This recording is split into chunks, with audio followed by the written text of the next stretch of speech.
ಈ ಕಾರ್ಯಕ್ರಮದ ಪ್ರಾಯೋಜಕರು Gadiyar group of companies. Gadiar Group of Companies, synonymous with excellence and innovation, stands as your dynamic partner for progress.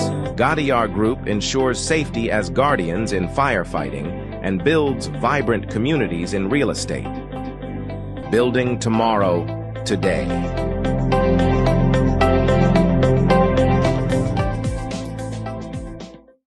Kudukoli petrol pump Perla ವಿಶ್ವಾಸಾರ್ಹ ಸೇವೆಗೆ ಅಬ್ದುಲ್ಲಾ ಮಧುಮೂಲೆ ಸಾರಥ್ಯದ ಪೆರ್ಲಾ ಕುಡುಕೋಳಿ ಪಂಪ್ಗೆ ಭೇಟಿ ನೀಡಿ.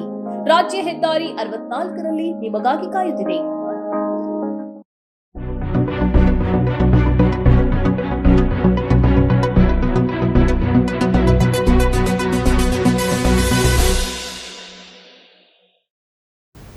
ವೀಕ್ಷಕರೇ, ಸನ್ಮಾರ್ಗ ಸುದ್ದಿ ಸಂಚಯಕ್ಕೆ ಸ್ವಾಗತ. ನಾನು ಸಿಂಧು ಎಸ್. ವಯನಾಡಿನಲ್ಲಿ ಸಂಭವಿಸಿದ ಭೂಕುಸಿತದಲ್ಲಿ ಹಲವಾರು ಮಂದಿ ಪ್ರಾಣ ಕಳೆದುಕೊಂಡಿದ್ದಾರೆ. ನೂರಾರು ಕುಟುಂಬ ಸೂರು ಕಳೆದುಕೊಂಡು ನಿರಾಶ್ರಿತವಾಗಿದೆ.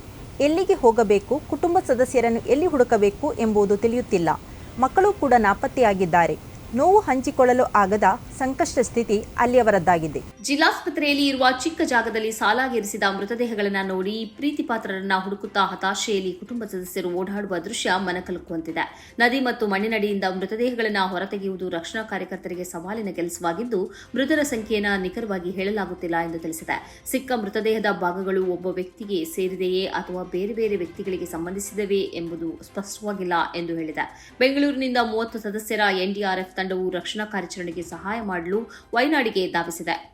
ಅರಕೋಣಂನ ಎನ್ಡಿಆರ್ಎಫ್ ತಂಡ ಈಗಾಗಲೇ ವಯನಾಡಿನಲ್ಲಿ ಬೀಡು ಬಿಟ್ಟಿದೆ. ನಾನು ಕಲಿಸಿದ ಮಕ್ಕಳು ಮತ್ತು ಅವರ ಹೆತ್ತವರೇ ಮೃತಪಟ್ಟಿದ್ದಾರೆ ಮತ್ತು ಮಣ್ಣಿನಡಿಯಲ್ಲಿ ಸಿಲುಕಿದ್ದಾರೆ. ಪ್ರೀತಿಸುವುದಕ್ಕಷ್ಟೇ ಈ ಮಕ್ಕಳಿಗೆ ಗೊತ್ತಿತ್ತು. ಅವರ ನಡುವೆ ಆಡುತ್ತಾ ನಗುತ್ತಾ ಕಲಿಸುತ್ತಾ 17 ವರ್ಷ ಕಳೆದಿದ್ದೇನೆ.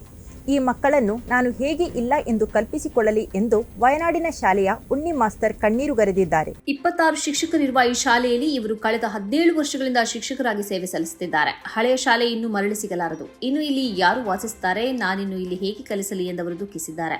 ಈ ಶಾಲೆಯ ಹತ್ತಿರವೇ ಶೀಟ್ ಹಾಕಿದ ಕಟ್ಟಡದಲ್ಲಿ ಈ ಉಣ್ಣಿ ಮಾಸ್ಟರ್ ಇನ್ನಿಬ್ಬರ ಜೊತೆ ವಾಸಿಸುತ್ತಿದ್ದರು. ಕಳೆದ ವಾರ ಭಾರೀ ಮಳೆಯಿಂದಾಗಿ ಈ ಮೂವರು ಕೂಡ ತಮ್ಮ ನೆಲೆಯನ್ನು ಶಾಲೆಗೆ ವರ್ಗಾಯಿಸಿದ್ರು. ಈ ನಡುವೆ ತನ್ನ ತಾಯಿಯ ತಂಗಿ ಮೃತಪಟ್ಟ ಕಾರಣಕ್ಕಾಗಿ ದಿನದ ಹಿಂದೆ ಇವರು ಊರಿಗೆ ತೆರಳಿದ್ದರು. ಇವರ ಜೊತೆಗಿದ್ದವರು ಅಲ್ಲಿಂದ ವಾಸ ಬದಲಿಸಿದ್ದರು. ಮರಣಾನಂತರದ ಸಂಪ್ರದಾಯ ನಡೆಯುತ್ತಿರುವುದರಿಂದ ಇವರು ಇಲ್ಲಿಗೆ ಮರಳಿರಲಿಲ್ಲ. ಇದರ ನಡುವೆಯೇ ಈ ದುರಂತ ಸಂಭವಿಸಿದೆ. ಚುರುಲ್ ಮಲೆಯ 14 ಕಿಲೋಮೀಟರ್ ಆಸುಪಾಸಿನಲ್ಲಿ ಇರುವ ಶಾಲೆ ಇದೊಂದೇ.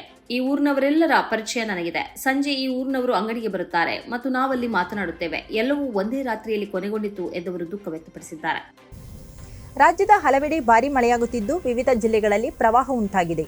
ಚಿಕ್ಕಮಗಳೂರಿನ ಮಲೆನಾಡು ಭಾಗದಲ್ಲಿ ಮತ್ತೆ ಮಳೆ ಅಬ್ಬರದಿಂದ ಮುಂದುವರೆದಿದ್ದು ತುಂಗಾ ನದಿ ಅಪಾಯದ ಮಟ್ಟ ಮೀರಿ ಹರಿಯುತ್ತಿದೆ. ಬಾಗಲಕೋಟೆ ಜಿಲ್ಲೆಯಲ್ಲೂ ಘಟಪ್ರಭಾ ನದಿ ಉಕ್ಕಿ ಹರಿಯುತ್ತಿದೆ. ಇದರಿಂದ ಬಾಗಲಕೋಟೆ ಜಿಲ್ಲೆ ಮುಧೋಳ ತಾಲೂಕಿನ ಮಾಚಕನೂರು ಗ್ರಾಮದ ಮನೆಗಳು ಜಲಾವೃತವಾಗಿದೆ. ಶಿರಾಡಿ ಘಾಟಿಯ ದೊಡ್ಡ ತಪ್ಪಲು ಬಳಿ ರಾಷ್ಟ್ರೀಯ ಹೆದ್ದಾರಿ 75ರಲ್ಲಿ ಮತ್ತೆ ಭಾರೀ ಭೂಕುಸಿತ ಸಂಭವಿಸಿದ್ದು ಹಲವು ವಾಹನಗಳು ಮಣ್ಣಿನಲ್ಲಿ ಸಿಲುಕಿವೆ ಎಂದು ವರದಿಯಾಗಿದೆ. 2 ಕಾರು, 1 ಟ್ಯಾಂಕರ್ ಸೇರಿ 6 ವಾಹನಗಳು ಮಣ್ಣಿನಡಿ ಸಿಲುಕಿವೆ ಎನ್ನಲಾಗಿದೆ. ಈ ಪ್ರದೇಶದಲ್ಲಿ ಕಳೆದ 15 ದಿನಗಳಿಂದ ಮಣ್ಣು ಕುಸಿಯುತ್ತಿದೆ. ಸದ್ಯ ಶಿರಾಡಿ ಘಾಟ್ ರಸ್ತೆಯಲ್ಲಿ ಸಂಚಾರ ಸಂಪೂರ್ಣ ಸ್ಥಗಿತಗೊಂಡಿದೆ.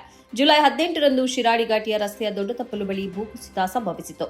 ದಕ್ಷಿಣ ಕನ್ನಡ ಜಿಲ್ಲೆಯಲ್ಲಿ ಭಾರೀ ಮಳೆಯಾಗುತ್ತಿದ್ದು ಉಪ್ಪಿನಂಗಡಿ ಬಳಿ ರಾಷ್ಟ್ರೀಯ ಹೆದ್ದಾರಿಗೆ ನೇತ್ರಾವತಿ ನದಿಯ ನೀರು ಬಂದಿದೆ.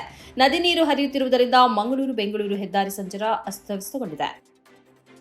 ಅನಗತ್ಯವಾಗಿ ನೀರಿಗೆ ಇಳಿಯುವವರಿಗೆ ಲಾಠಿ ರುಚಿ ತೋರಿಸಿ ಎಂದು ಜಿಲ್ಲಾಧಿಕಾರಿ ಮತ್ತು ಎಸ್ಪಿಗಳಿಗೆ ಸೂಚನೆ ಕೊಟ್ಟಿದ್ದೇನೆ. ನಮ್ಮ ರಾಜ್ಯದಲ್ಲಿ ಪ್ರಾಣಹಾನಿಯಾಗುವುದಕ್ಕೆ ನಾನು ಬಿಡುವುದಿಲ್ಲ ಎಂದು ಸಚಿವ ಕೃಷ್ಣ ಬೈರೇಗೌಡ ಹೇಳಿದ್ದಾರೆ. ಕಳೆದ ವರ್ಷಕ್ಕಿಂತ ಈ ವರ್ಷ ನಮಗೆ ಕಡಿಮೆ ಹಾನಿ ಆಗಿದೆ ಎಂದು ಅವರು ಮಾಹಿತಿ ನೀಡಿದ್ದಾರೆ. ಘಟಪ್ರಭಾ ನದಿ ಪ್ರವಾಹಕ್ಕೆ ಬಾಗಲಕೋಟೆ ಜಿಲ್ಲೆಯ ನೂರಾರು ಕುಟುಂಬಗಳು ತತ್ತರಿಸಿದ್ದು, ಈ ಹಿನ್ನೆಲೆ ನೆರೆಪೀಡಿತ ಪ್ರದೇಶಕ್ಕೆ ಕೃಷ್ಣ ಬೈರೇಗೌಡ ಭೇಟಿ ನೀಡಿದ್ದರು. ಈ ವೇಳೆ ಮುಧೋಳದಲ್ಲಿ ಮಾತನಾಡಿದ ಅವರು, ರಾಜ್ಯದ ಜನತೆ ತಮ್ಮ ಬಗ್ಗೆ ತಪ್ಪು ತಿಳಿದುಕೊಂಡರೂ ಪರವಾಗಿಲ್ಲ, ಅಧಿಕಾರಿಗಳ ಮಾತು ಕೇಳದೆ ನದಿಗೆ ಇಳಿದರೆ ಲಾಠಿ ಪ್ರಯೋಗ ಮಾಡಲು ಸೂಚಿಸಿದ್ದೇನೆ ಎಂದರು. ಮೀನು ಹಿಡಿಯುವುದು ಕೃಷಿ ಚಟುವಟಿಕೆ ಎಂದು ಇಳಿಯುವುದು, ಸೆಲ್ಫಿಗಾಗಿ ನದಿ ಅಥವಾ ಹೊಳೆಗೆ ಇಳಿಯುವವರು ಒಳ್ಳೆಯ ಮಾತಿಗೆ ಗೌರವ ಕೊಡಲಿಲ್ಲ ಅಂದರೆ ಲಾಠಿ ಏಟು ನಿಶ್ಚಿತ. ನಮ್ಮ ರಾಜ್ಯದಲ್ಲಿ ಪ್ರಾಣಹಾನಿಯಾಗುವುದಕ್ಕೆ ನಾವು ಬಿಡುವುದಿಲ್ಲ. ನಮ್ಮ ಪುಣ್ಯ 2 ದಿನದಿಂದ ಮಳೆ ಕಡಿಮೆ ಆಗಿದೆ. ಕಳೆದ ವರ್ಷಕ್ಕಿಂತ ಈ ವರ್ಷ ನಮಗೆ ಕಡಿಮೆ ಹಾನಿಯಾಗಿದೆ ಎಂದರು.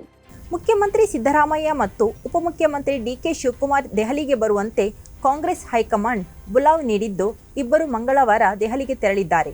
ಕರ್ನಾಟಕದಲ್ಲಿ ನಾಯಕತ್ವ ಬದಲಾವಣೆಯಾಗುವ ಸಾಧ್ಯತೆ ಇದೆ ಎಂದು ಹೇಳಲಾಗುತ್ತಿದೆ. ಆದರೆ ಅಂತಹ ಬದಲಾವಣೆಗಳನ್ನು ಪಕ್ಷದ ಮುಖಂಡರು ಅಲ್ಲಗಳೆದಿದ್ದಾರೆ. ವಾಲ್ಮೀಕಿ ಅಭಿವೃದ್ಧಿ ನಿಗಮದ ಹಗರಣ, ಗ್ಯಾರಂಟಿ ಯೋಜನೆಗಳಿಗೆ ಎಸ್ಸಿ ಎಸ್ಟಿ ಸಮುದಾಯಕ್ಕಾಗಿ ಮೀಸಲಿಟ್ಟ ಹಣ ಬಳಕೆ, ಮೂಡಾ ಪ್ರಕರಣಕ್ಕೆ ಸಂಬಂಧಿಸಿದಂತೆ ನಡೆಯುತ್ತಿರುವ ವಿವಾದಗಳನ್ನು ಕಾಂಗ್ರೆಸ್ ಉನ್ನತ ನಾಯಕರು ಗಂಭೀರವಾಗಿ ಪರಿಗಣಿಸಿದ್ದಾರೆ ಎಂದು ಹೇಳಲಾಗಿದೆ. ಕೆಲವು ಪಟ್ಟಭದ್ರ ಹಿತಾಸಕ್ತಿಗಳು ಅಹಿಂದ ನಾಯಕ ಸಿದ್ದರಾಮಯ್ಯ 2ನೇ ಬಾರಿಗೆ ಮುಖ್ಯಮಂತ್ರಿಯಾಗಿರುವುದನ್ನು ಸಹಿಸುತ್ತಿಲ್ಲ. ಹೀಗಾಗಿ ಅವರನ್ನ ಬದಲಿಸಲು ಇಲ್ಲದ ತಂತ್ರಗಳನ್ನು ಎಣಿಯಲಾಗುತ್ತಿದೆ.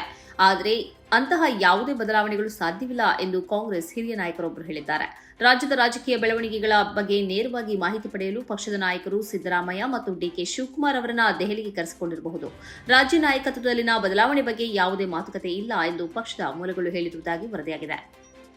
ಸಿದ್ದರಾಮಯ್ಯರನ್ನು ಮುಖ್ಯಮಂತ್ರಿ ಸ್ಥಾನದಿಂದ ಕೆಳಗಿಳಿಸಲು ಡಿಕೆ ಶಿವಕುಮಾರ್ ಸಂಚು ರೂಪಿಸಿದ್ದಾರೆ.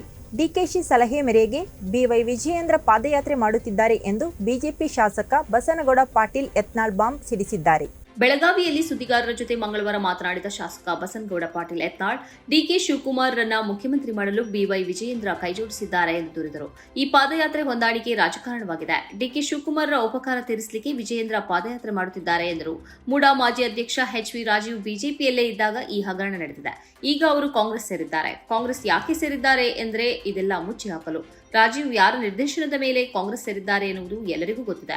ನನಗಿರುವ ಮಾಹಿತಿ ಪ್ರಕಾರ ಮೂಡಾ ವಿಚಾರ ವಿಜಯೇಂದ್ರ ನಡೆಸುತ್ತಿರುವ ಹೋರಾಟದ ಹಿಂದೆ ಡಿಕೆ ಶಿವಕುಮಾರ್ ಕೈವಾಡವಿದೆ ಎಂದು ಗಂಭೀರವಾಗಿ ಆರೋಪಿಸಿದರು. ಜಗತ್ತಿನಲ್ಲಿಯೇ ಅತ್ಯಂತ ದೊಡ್ಡ ಸ್ಟೇಡಿಯಂ ನಿರ್ಮಿಸಲು ಸೌದಿ ಅರೇಬಿಯಾ ಪ್ರಾರಂಭಿಸಿದೆ. 92,000 ಮಂದಿ ಕುಳಿತುಕೊಳ್ಳಬಹುದಾದ ಅತಿ ದೊಡ್ಡ ಸುಸಜ್ಜಿತ ಸ್ಟೇಡಿಯಂ ಅನ್ನು ರಿಯಾದ್ನಲ್ಲಿ ನಿರ್ಮಿಸಲಾಗುತ್ತಿದ್ದು 2029ಕ್ಕೆ ಕೆಲಸ ಪೂರ್ತಿಯಾಗಲಿದೆ ಎಂದು ವರದಿಯಾಗಿದೆ. ಫಿಫಾ ವರ್ಲ್ಡ್ ಕಪ್ ಫುಟ್ಬಾಲ್ ಮತ್ತು ವಿವಿಧ ಕ್ರೀಡಾಕೂಟಗಳಿಗೆ ಈ ಸ್ಟೇಡಿಯಂ ಅನ್ನು ಬಳಸಲಾಗುವುದು.